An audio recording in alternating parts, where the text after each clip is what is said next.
In June of 2020, two professors, one from the Columbia Business School and one from the Wharton School, wrote an article called "The Smartphone as a Pacifying Technology." In the article, the researchers compared the way we use our cell phones to the way babies use pacifiers. That they use them to soothe them, to distract them. Pacifiers are kind of the last thing they think about before they go to sleep. It's the first thing they think about in the morning when they wake up. They find themselves waking up in the middle of the night looking for them. And if you're anything like my kids, we had like 10 pacifiers in the crib. And some of them glowing in the dark, because we wanted them to be able to find them without waking us up and making us go back and give it to them. But they do that, but these pacifiers work by giving them an imitation of something that is actually satisfying.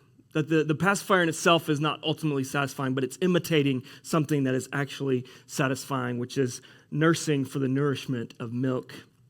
This is a random thing to really think about, but I'm wondering if you ever thought about that fact that pacifiers soothe them, but they don't actually satisfy them.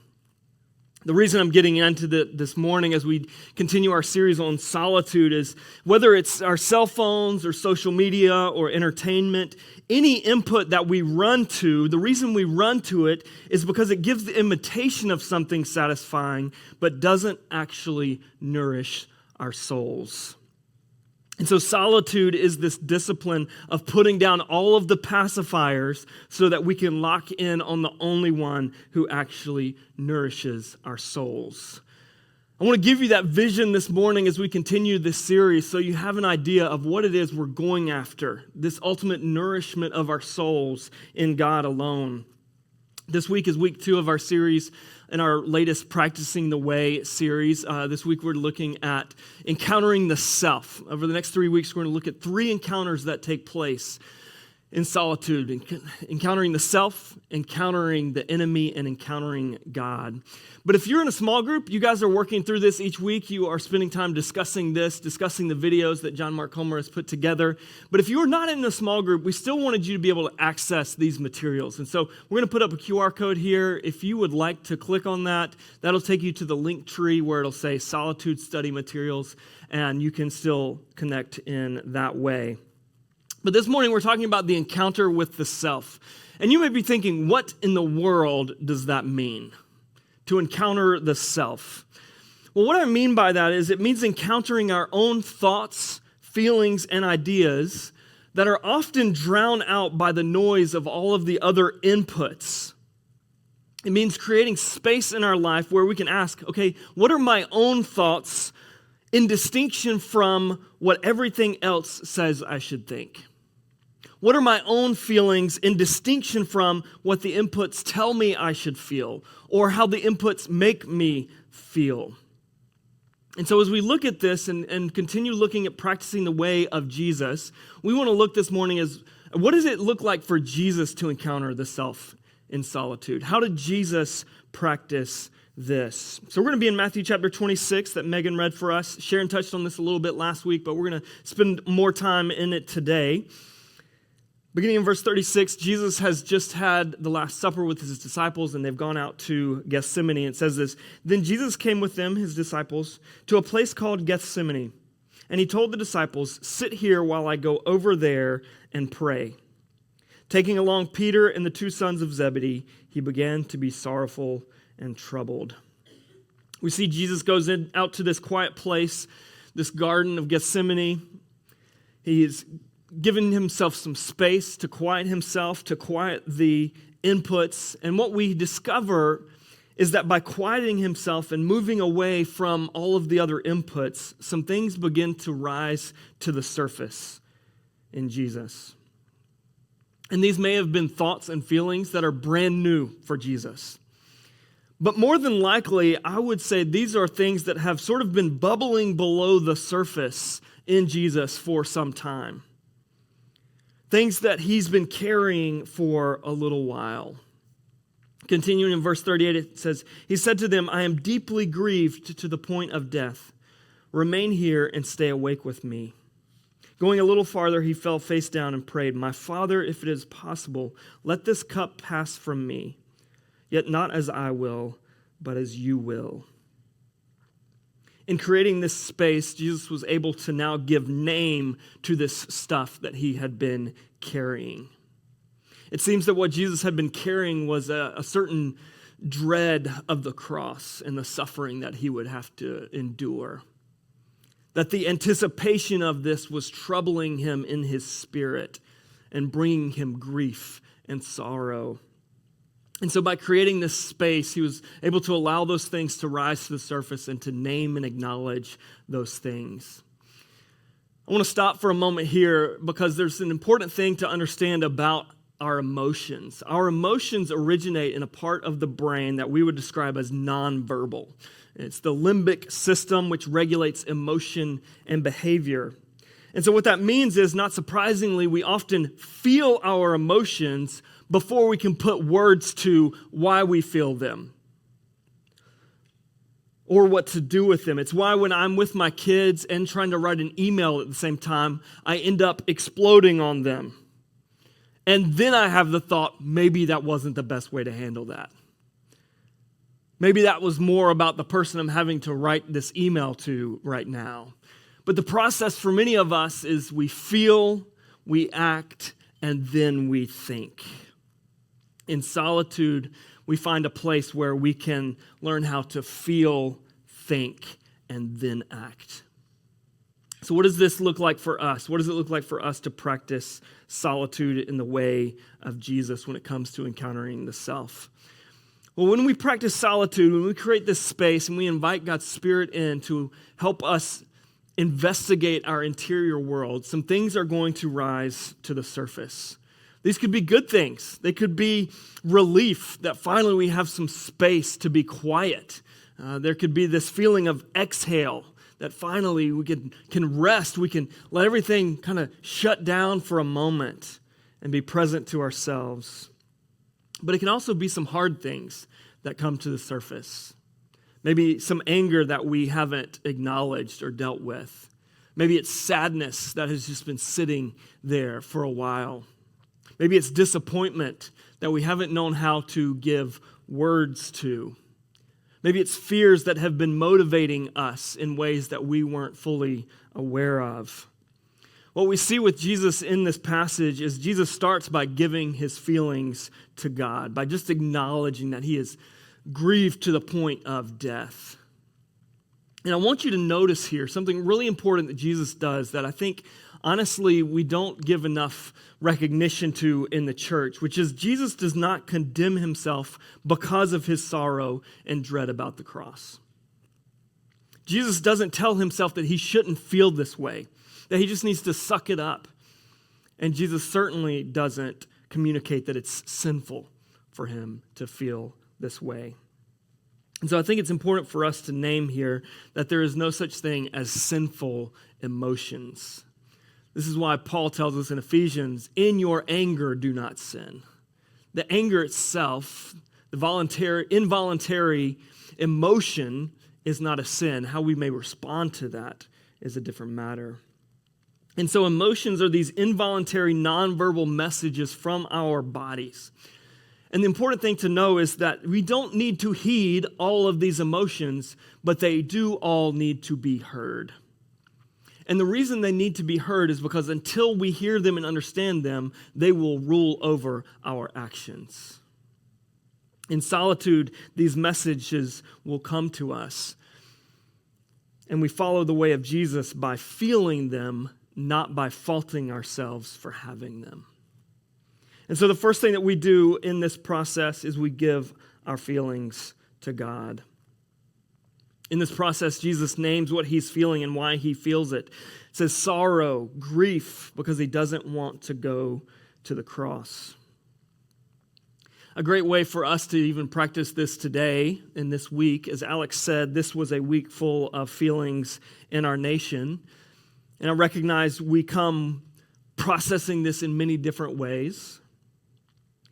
But until we take the time and the space to name what we're feeling, we can't begin to know what to do with what we're feeling. And so solitude is the context or the container where we can feel the emotions, we can name them so that we can begin to know what to do with them. The second thing that we see Jesus do in this passage is Jesus gives his desires to God. Jesus names what he wants because of these feelings, what he wants to do because of these feelings, that he wants to be spared of this suffering, that this cup would pass from him. I want to ask you this morning, have you ever thought about what you want to do because of the things that are rising to the surface in you? It'd be an important question for you to ask. What do you want to do because of the anger that you're feeling? As that anger rises up with you, not just naming the emotion, but what does it drive you to want to do? Maybe there's some fear that surfaces for you. What do you want to do because of that fear? Do you want to run? Do you want to give up? What do you want to do because of the sadness that rises up? Do you want to give in? And then finally, Jesus gives his trust to God. What we see in this is Jesus feels the feelings, he names the desires, but ultimately he submits his action to God in trust. And the reason that this is so important is because if we stop with naming the desires and we don't get to the point of submitting our actions to God in trust, we never experience the formation that comes through solitude. Henry Nouwen describes solitude as the furnace of transformation. And that in this, we feel the feelings, we name the desires, but in this, when we submit our actions to God, that's when the transformation happens, because we experience what happens when we place our trust in God and learn that God's plan for our lives is better than our plan for our lives. And so the third thing we do is we give our trust to God. We see Jesus here says, "Your will be done, not mine." One of the things that makes solitude difficult initially, and I want to name this and I want to spend some time here this morning. One of the things that makes it difficult is that solitude removes all of the pacifiers that have distracted us from our pain. All of the noise that we have used to sort of obstruct us from facing our pain. And so I want to share a little bit with you this morning of my journey to the practice of solitude, because this was not something I came to by choice. This was not a practice that I woke up one day full of holiness and thought, maybe this would be a good thing to add to my life. It was something that I began to practice because of a season of pain. I began to practice solitude most intentionally in August of 2020. And to kind of go to something Sharon mentioned last week with this distinction between isolation and solitude, if you think back to August of 2020, we had all experienced plenty of isolation. But just because I was isolated and not connecting with other people did not mean I was connecting in meaningful ways with God. And so in this season, I found myself going from Zoom meeting to Zoom meeting to Zoom meeting, conversation to conversation to conversation. And if you've ever experienced where you kind of come from one meeting where maybe someone has communicated some criticism or communicated some feedback that you weren't anticipating, and so you leave that meeting with some frustration, some heavy feelings, and then you go into another conversation with someone where they express some pain that they are feeling. And so you take on that grief and then enter another conversation where you leave that feeling like you have failed somebody in some way. And because we haven't processed between each of those, all of those feelings just kind of become lumped in together with no room to process and to separate. And so what I found was I was overwhelmed. But to acknowledge that I was overwhelmed, to acknowledge that it was too much, was the ultimate confirmation that I was a failure. And so I was trapped between the overwhelm of life on the one hand and my fear of exposure that I was not enough on the other. Have you ever been there? Do you find yourself there today? trapped between the lie that your value comes from what you produce and the fear that you will not produce enough to prove your value. The lie that your value comes from how much you know and the fear that you can't know enough to prove your value. That your value comes from how strong you are and the fear that you won't be strong enough to prove your value. At this season in my life, I didn't have the time. I didn't have the margin to process or to examine my anger, my fears, my disappointment, or the pressure I felt. Another way of putting this is to say I didn't have the margin to manage my pain. I want to give you a very clear picture this morning of what it looks like when we don't make time in solitude to manage our pain. I've got this ball here, and imagine this as your soul.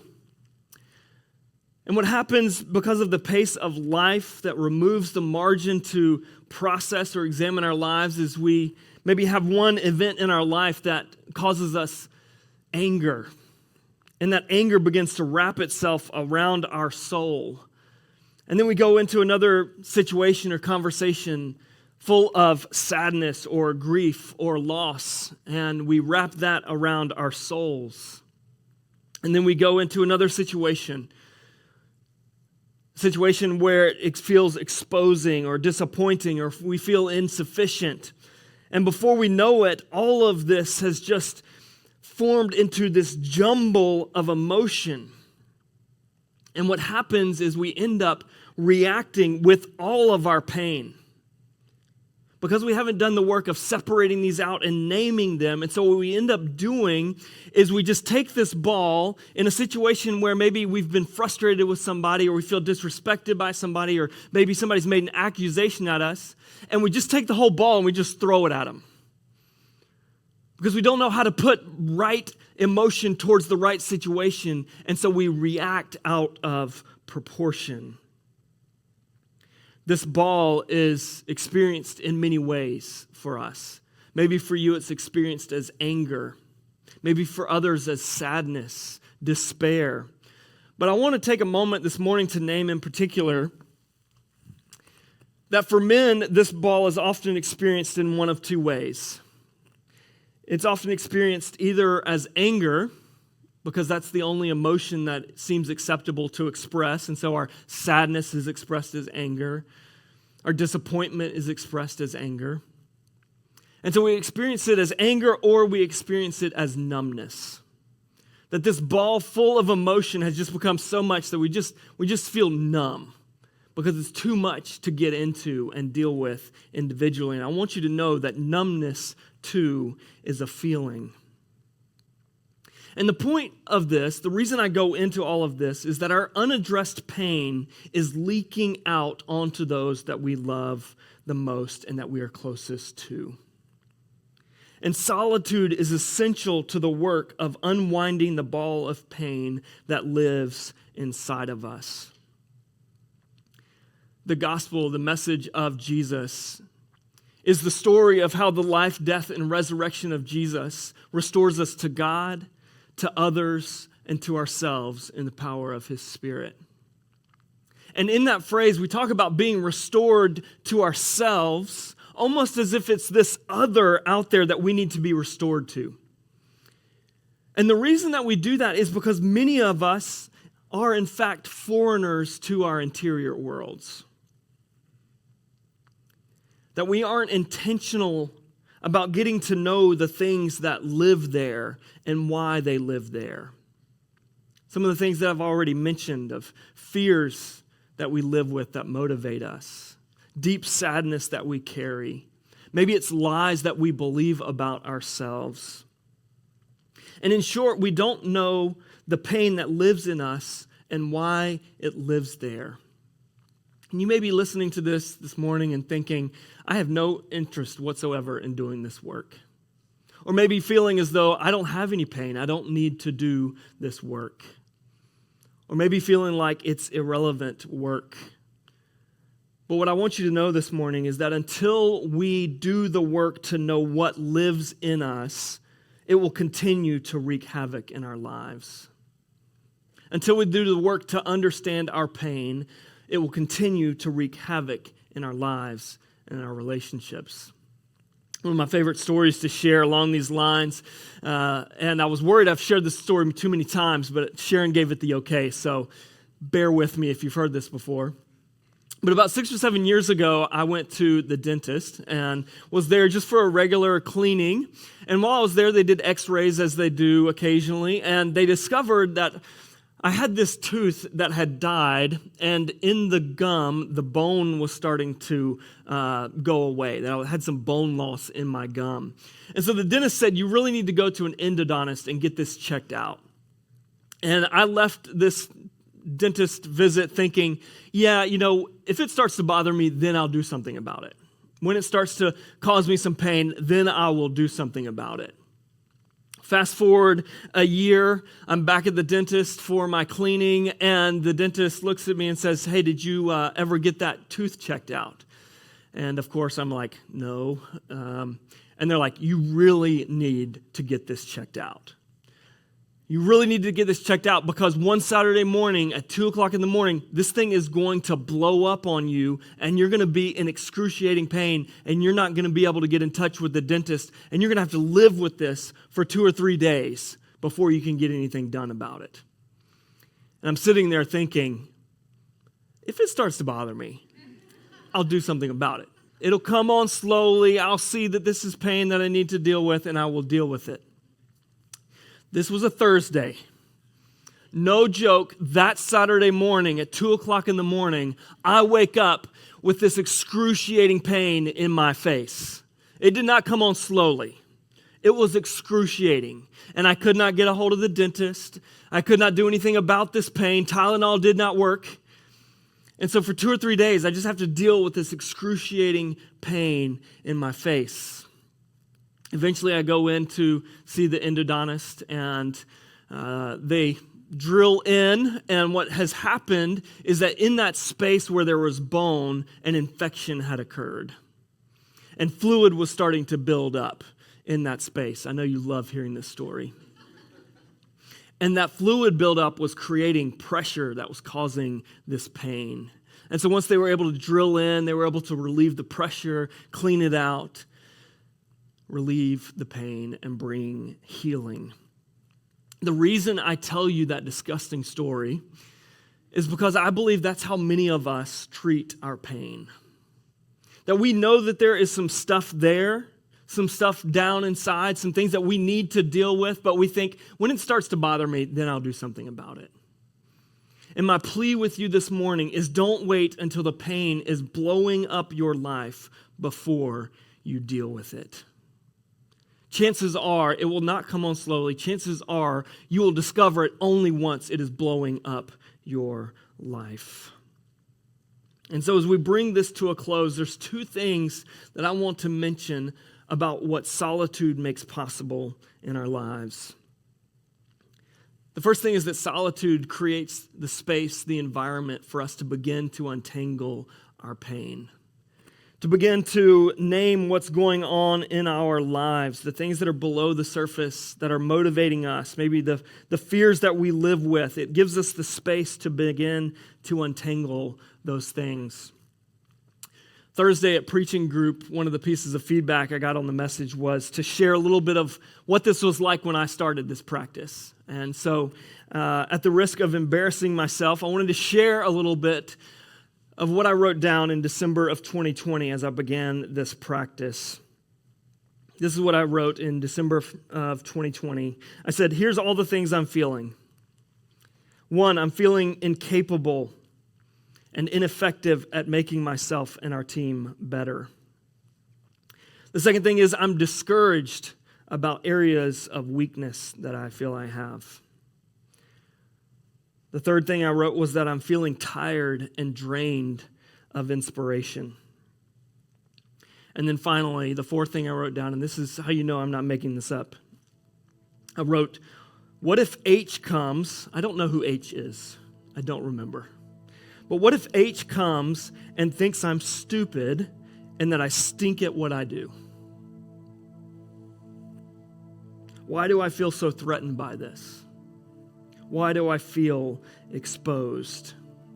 Solitude creates the space where we can name and acknowledge these somewhat seemingly silly things that are causing us immense pain. And once we can name them, then we can speak truth to them. We can identify them. And so after naming that I felt incapable, I asked, am I actually incapable? Am I ineffective?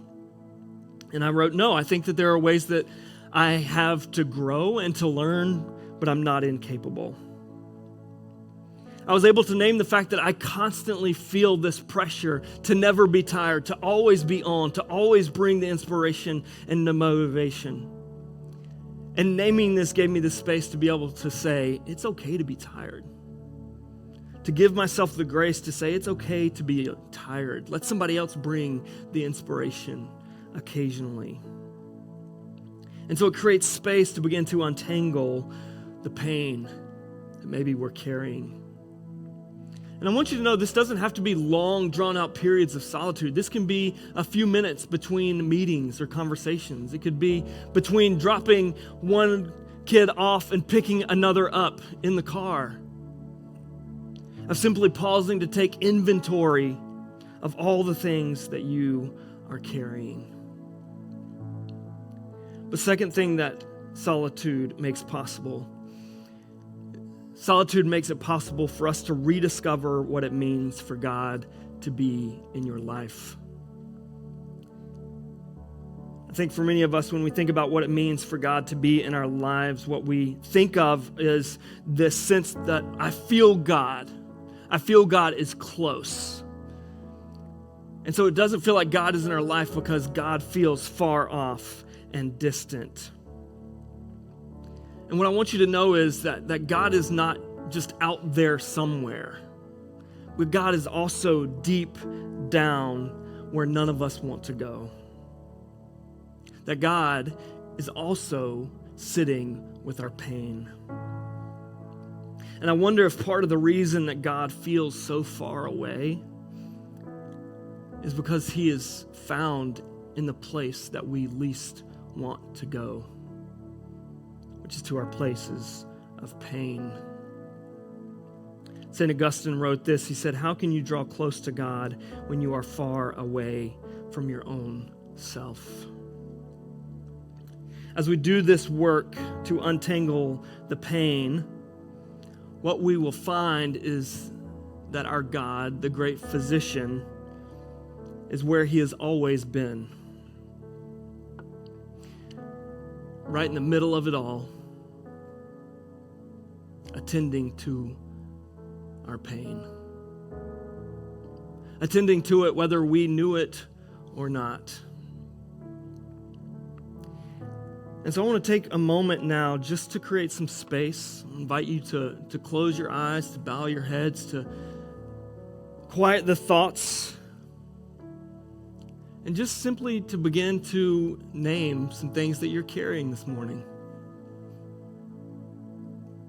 They can be good things. It can be difficult things.